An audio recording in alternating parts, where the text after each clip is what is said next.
नाज़रीन, मशरिक़ वस्ता में अमेरिका और इजराइल ने शदीद तबाही मचा रखी है, लेकिन ईरान अभी अपनी असल ताकत छुपा कर बैठा है। दिफाई माहिरीन का मानना है कि ईरान ने अभी तक अपने सबसे मोहलिक मिसाइलों का इस्तेमाल ही नहीं किया है। ये ईरान की एक बड़ी हिकमत अमली का हिस्सा हो सकता है। मैं हूं इरफान रैना और आप देख रहे हैं न्यूज़ 18 का डिजिटल प्लेटफॉर्म। नाज़रीन, मशरिक़ वस्ता में अमेरिका और इजराइल ने शदीद तबाही मचा रखी है, लेकिन ईरान अभी अपनी असल ताकत छुपा कर बैठा है। दिफाई माहिरीन का मानना है कि ईरान ने अभी तक अपने सबसे मोहलिक मिसाइलों का इस्तेमाल नहीं किया है। ये ईरान की एक बड़ी हिकमत अमली का हिस्सा हो सकता है। ईरान जानबूझकर छोटे और कम मार करने वाले हथियारों का इस्तेमाल कर रहा है, जिनमें उनके सबसे पुराने हथियार जो काफ़ी लंबे अरसे से उन्होंने बना के रखे थे, वो छोटे और कम मार करने वाले हथियार थे। अभी फ़िलहाल ईरान जो है वो उन्हीं का इस्तेमाल कर रहा है। इसका असल मकसद इजराइल और अमेरिका के जदीद एयर डिफेंस सिस्टम को मुकम्मल तौर पर थका देना है।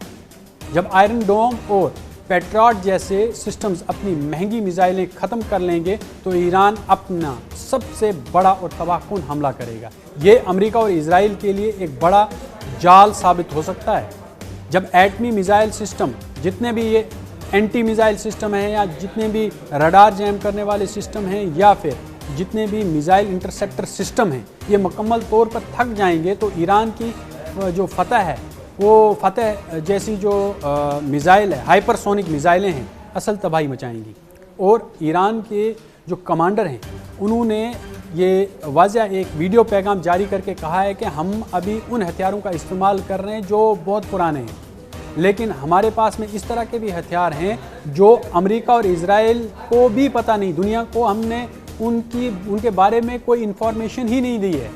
लेकिन अब जब वो इस तरह IRGC जब उन हथियारों का इस्तेमाल करना शुरू करेगी तो अमेरिका और इजराइल का क्या हाल होगा और खित्ते में बारूद की बू कितनी फैलेगी, ये देखना बाकी होगा। लेकिन अभी फ़िलहाल जो है उस वीडियो पैगाम में जो बात कही गई है वो कहीं ना कहीं दुरुस्त साबित होती नज़र आई है। जिस तरह के मिसाइल्स और जिस तरह के जो अटैक्स हैं ईरान कर रहा है, और वो एक कम दूरी वाले, कम दूरी के साथ साथ और इस तरह के मिसाइल यूज़ कर रहा है जो शॉर्ट रेंज हैं और लिमिटेड है।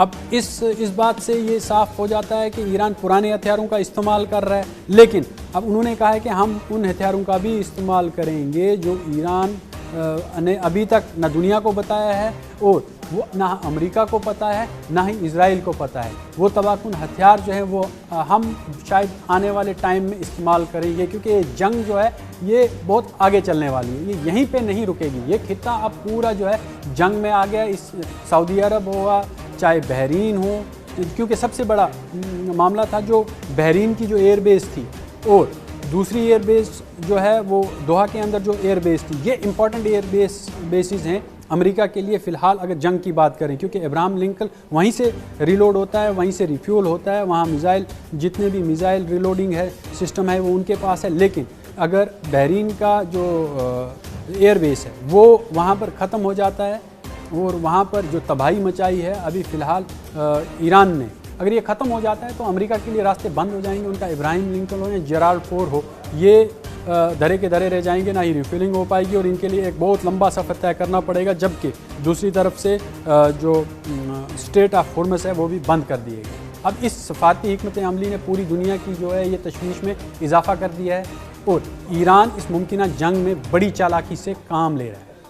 वो अमेरिका और इजराइल के जो दावे हैं उनको पसे पुष्ट डालकर एक दिफाई निज़ाम को मुसलसल जांच कर रहा है और ईरान जानबूझकर सस्ते ड्रोन्स और पुरानी मिसाइलें दाग रहा है, जबकि इसराइल उन्हें गिराने के लिए अपनी महंगी मिसाइलें इस्तेमाल कर रहा है। इससे पहले भी 10 रोज़ा जंग हुई थी, आपने देखा था कि 10 रोज़ा जंग में जो वो पहला बिराज भेजते थे वो ब्लैंक होता था, यानी कि वो जो मिसाइल ड्रोन्स होते थे या वो बिल्कुल सस्ते होते थे, कम लागत और कम कीमत वाले होते थे, और कुछ जो मिसाइल्स होती थी वो खोखली होती थी। उसको इंटरसेप्ट करने के लिए जो है आपका चाहे पेट्रियट डिफेंस सिस्टम है या फिर इनका आयरन डोम मिसाइल सिस्टम है वो एक्टिव हो जाता था, और जब वो हिट करता था इनको, क्योंकि बैटरीज जब खाली हो जाती हैं तो उसके बाद का जो बिराज होता था वो बड़े हैवी बैलिस्टिक मिसाइल होते थे जिन्होंने इजराइल के अंदर बहुत बड़ी तबाही मचाई थी।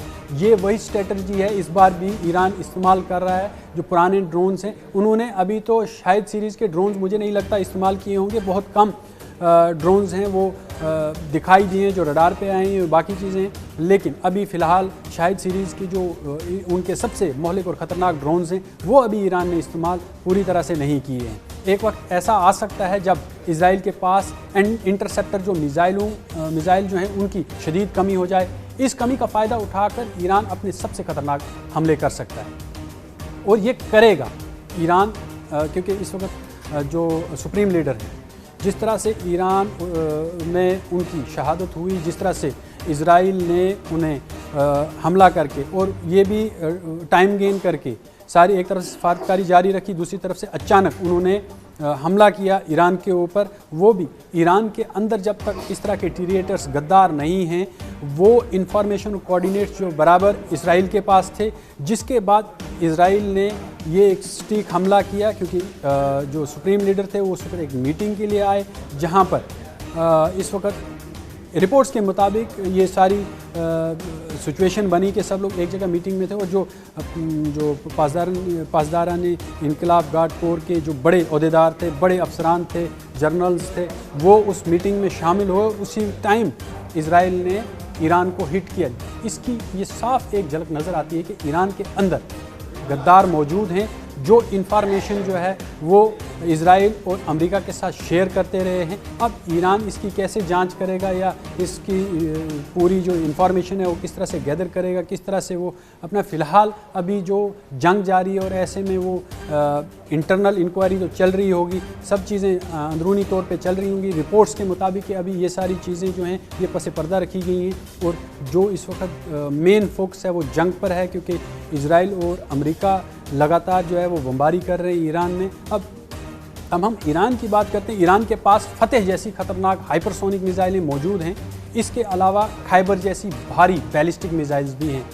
इसके ज़ख़ीरे में मतलब जितनी भी बड़ी मिसाइल्स हैं वो बहुत मोहलिक हैं और ख़तरनाक हैं, और जब वो चलेंगी तो उससे मुझे लगता है कि पूरा खित्ता जो है वो दहल उठेगा, क्योंकि वो बहुत ही ख़तरनाक मिसाइल्स हैं जो रेडियस उनका बहुत ज़्यादा होता है और वो बहुत ज़्यादा तबाही मचाते हैं, क्योंकि अंदर उनके वॉर हेड बहुत बड़ा होता है। और ईरान ने अभी तक इन हथियारों को महफूज रखा हुआ है, जबकि अमेरिका और इजराइल का जो एयर डिफेंस सिस्टम है वो कमज़ोर पड़ जाएगा, तभी ईरान इन मौलिक मिसाइलों से इंतहाई दुरुस्त निशाना लगाएगा। और थके हुए जो दिफाई निज़ाम होते हैं ये उनके लिए इसे रोकना काफ़ी मुश्किल हो जाएगा, क्योंकि वो इसे लगातार जब इंटरसेप्ट करते जो बैटरीज़ होती हैं वो एक टाइम कन्फ्यूजन का शिकार हो जाती हैं और उसमें एरर्स आना शुरू हो जाते हैं। जब लगातार आप उनको इंटरसेप्शन में डाल देते हो और लगातार आप की जो मिसाइलें हैं वो गिरती रहती हैं एक ही पैटर्न में, तो इंटरसेप्टर जो होता है उसका एक सॉफ्टवेयर होता है, वो सॉफ्टवेयर जो है वो चलना बंद हो जाता है। और जो भी बैटरीज़ हैं कभी कभी ऐसा होता है कि वो बैटरीज़ फायर ही नहीं करती और फायर करने के बाद भी वो गलत डायरेक्शन में फायर कर देती हैं। अब इजराइल का जो आयरन डोम है और एरो सिस्टम है ये मुसलसल काम कर रहा है, मगर अमेरिका ने भी अपने पैट्रियट्स और थर्ड सिस्टम वहाँ तैनात कर रखे हैं। तो इन तमाम सिस्टम्स की एक हद होती है। अगर ईरान एक साथ हज़ारों मिसाइल दाग दे तो कोई भी एंटी मिसाइल निज़ाम ओवरलोड होकर नाकाम हो सकता है। दिफाई माहिरीन का कहना है कि ईरान ऐसी ओवरलोडेड और थकावट का इंतज़ार कर रहा है। ये हिकमत अमली अमेरिका और इजराइल के लिए भारी साबित हो सकती है, क्योंकि फतेह ईरान की पहली और सबसे मौलिक हाइपरसोनिक मिसाइल है। ये आवाज़ की रफ्तार से 15 गुना ज़्यादा तेज़ चलती है। अपनी तेज़ रफ्तार की वजह से इसे रेडार से पकड़ना मुश्किल ही नहीं, इंतहाई मुश्किल हो जाता है। ये किसी भी जदीद एयर डिफेंस सिस्टम को चकमा दे सकती है, उसको भेज सकती है। इस मिसाइल की रेंज जो है तकरीबन 1400 किलोमीटर बताई जा रही है, जो इजराइल के किसी भी शहर तक चंद मिनटों में पहुंच सकती है। नाज़रीन, खैबर ईरान की एक ऐसी जदीद बैलिस्टिक मिसाइल है जिसे खुरम शीर 4 भी कहा जाता है। इसकी रेंज 2000 किलोमीटर तक है। ये मिसाइल 1500 किलोग्राम तक वजनी अपना वार हेड ले जा सकता है, जिसकी इतनी सलाहियत ज़्यादा है कि ये इजराइल और मशरिक़ वस्ता में मौजूद अमरीकी अड्डों तक पहुंच सकती है। इसके मौलिक सलाहियत दुश्मनों में शदीद खौफ पैदा कर सकती है। अगर इस तरह की मिसाइलें जब इस्तेमाल होंगी, चाहे वो मशरिक़ वस्ता में, चाहे वो अरब ममालिक हो, यूएई हो, बहरीन हो, कतर हो, कुवैत हो या फिर अबू धाबी हो, इन तमाम जितने भी ममालिक हैं, इन पर ईरान ने जितनी भी अमेरिका की फ़ौजी तनसीबात थी उन पर निशाना साधा है, लगातार बमबारी की है। हालांकि उनमें पुराने इन्होंने जितने भी हथियार थे वो इस्तेमाल किए हैं। अब जब इनके ये जो डिफेंस सिस्टम है, जब ये थक जाएंगे, ये ओवरलोड हो जाएंगे, और उसके बाद जब खुर्मशीर जैसी बैलिस्टिक मिसाइल्स दागी जाएंगी, तो उस खित्ते का हाल क्या होगा, इजराइल का हाल क्या होगा, ये आने वाले दिन तय करेंगे। क्योंकि अभी जंग जारी है, ईरान लगातार जो है वो डटा हुआ है, और अमेरिका का इब्राहिम लिंकन लगातार पीछे हटने की कोशिश कर रहा है। क्योंकि वहाँ से अगर हम स्ट्रेट ऑफ हॉर्मुज़ की बात करें, वहाँ पर जो ईरानी नेवी है उन्होंने शिप्स को टारगेट करना शुरू कर दिया। 3 शिप्स जो हैं वो अभी तक डूब चुकी हैं। उनको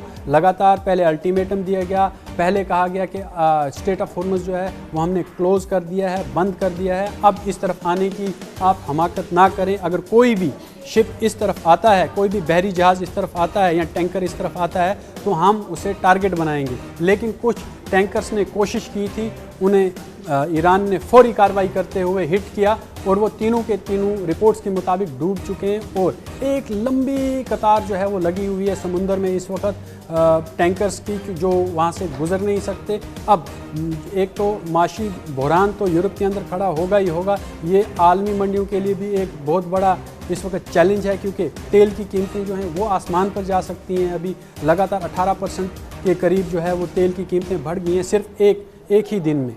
लेकिन अब अगर स्ट्रेट ऑफ हॉर्मुज़ लगातार बंद रहता है, तो आप खुद सोचें, एक तो समुंदर में जो है वो ट्रैफिक जाम हो जाएगा टैंकर्स का, और आने वाले जितने भी शिप्स हैं वो रुक जाएंगे। इससे भी बहुत मुश्किलात पैदा होंगी, पूरी आलमी मंडियों में बहरान पैदा हो जाएगा। ख़ासकर जो यूरोप है, यूरोपियन ममालिक हैं, वहाँ भी बहरान पैदा हो जाएगा।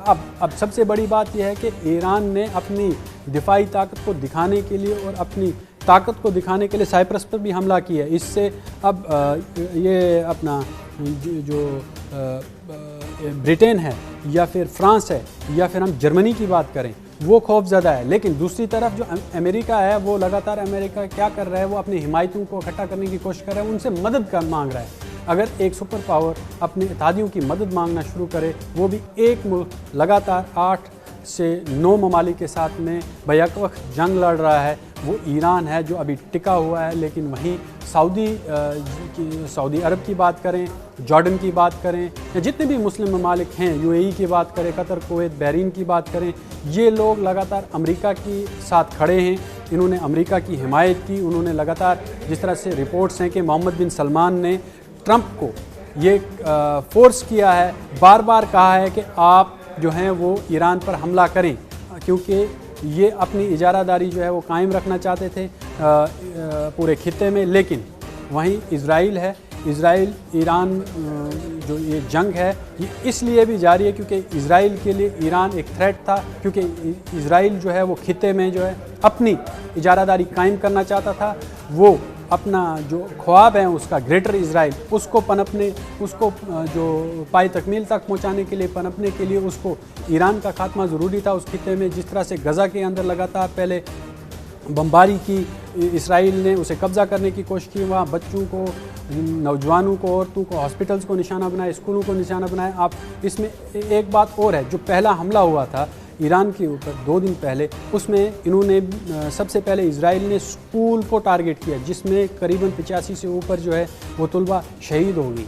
तो और भी जगहों को अहदाफ बनाया जहाँ पर आम शहरी थे, आम बस्तियों को टारगेट करते हैं सबसे। क्योंकि जौहरी तनसीबात पर भी अभी ये पूरी रिपोर्ट नहीं क्लियर है कि हुआ है। अगर हुआ होगा तो ये रशिया हो या फिर पाकिस्तान हो या फिर उसके साथ जितने भी मुंसलिक ममालिक हैं, ये उनके लिए सबसे बड़ी तशवीश है। क्योंकि अगर ये ऐसा होता है तो फिर यूरेनियम लीक होगा, फिर ताबकारी होगी, और ये पूरे खित्ते जो हैं वहाँ पे रेडिएशन फैलेगा, और रेडिएशन फैलने के बाद ये पूरा खित्ता, ये इज़राइल के लिए भी एक बहुत बड़ा ख़तरा है। क्योंकि चाहे फिर लबनान की बात करें, ये पूरा बॉर्डर जो है, ये पूरा खित्ता जो है ये उस ताबकारी में आएगा, और लाखों लोगों की जानें जो हैं उनका ज़िया होगा। लेकिन अभी तक ऐसी इंफॉर्मेशन है कि वहाँ पर अटैक हुआ है या नहीं हुआ है, ताबकारी हुई है या नहीं हुई है। जिस तरह से वहाँ पर नतंज को निशाना, ये ईरान की रिपोर्ट है कि निशाना बनाया है अमेरिका और इजराइल ने, लेकिन अब ये पूरी मतलब इसकी तहकीकात होगी और उसके बाद ये रिपोर्ट्स आएगी, क्योंकि जंग के दौरान कोई भी ऐसी इंफॉर्मेशन जो है वो उसको एकदम से दुरुस्त मान लेना सही बात नहीं होती। लेकिन अभी फ़िलहाल जो इन्फॉर्मेशन हमारे पास आई वो हमने आपके सामने रखी है कि इस तरह से मामलात जो हैं वो जंग के अंदर चल रहे हैं। अब देखना ये होगा कि ये जंग कितना लंबा खींचती है। अगर इस तरह का कोई भी मामला पेश आया है और इजराइल और अमेरिका ने अगर नतंज जौहरी तनसीबात पर हमला कर दिया है और वहाँ पर अगर ताबकारी लीक हुई है तो उसका इस खित्ते पे क्या असर होगा, ये बहुत ही एक तशवीशनाक बात है। और इस पर आलमी बरादरी को ये समझना चाहिए कि जंग जो है ये जो आलम पूरी आलम के लिए, आलमी इंसानियत के लिए कितना बड़ा ख़तरा हो सकती है।